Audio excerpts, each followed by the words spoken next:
பரிசுநாமத்துக்கு ஸ்தோத்திரம் உண்டாவதாக. நம்ம ஆதாமை பற்றி பார்க்குறோம் இல்லையா. அவன் என்ன செய்தான்? தேவ சாயலை இழந்து விட்டான். அவன் என்ன செய்தான்? அந்த பழத்தை சாப்பிட்டதுனால, மனைவி கொடுத்த பழத்தை சாப்பிட்டதுனால அவனுடைய தேவ சாயல் போச்சு.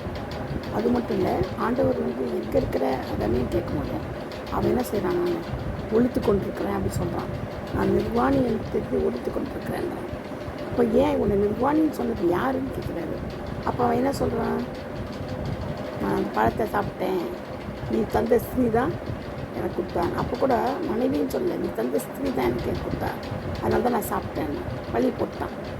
அவளை கேட்குறாரு, அவளை கேட்குறது எனக்கு சர்பம் கொடுத்துச்சுன்றார். அப்போ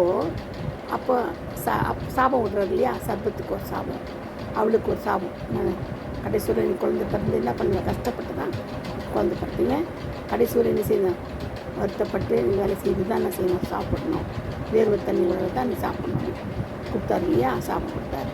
அப்போது அந்த சாபம் பழிச்சுதா இல்லையா? அவன் என்ன செய்யணும்? துரத்தி கொடுத்தது மட்டும் இல்லை, அவனை திட்டி அனுப்பிச்சது. அந்த இடத்த விட்டு ஏதேன்னு தோட்டத்தை விட்டு துரத்திட்டு என்ன செய்தார்? அங்கே பட்டையை வச்சுட்டான் இல்லையா.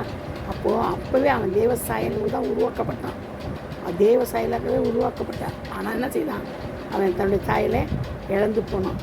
ஆதாமின் சாயல் போச்சு. அவன் பிறந்த சேர்த்து தான் அந்த ஆதாமின் சாயலை தகப்பனை போல பிறந்தான். சரிங்களா.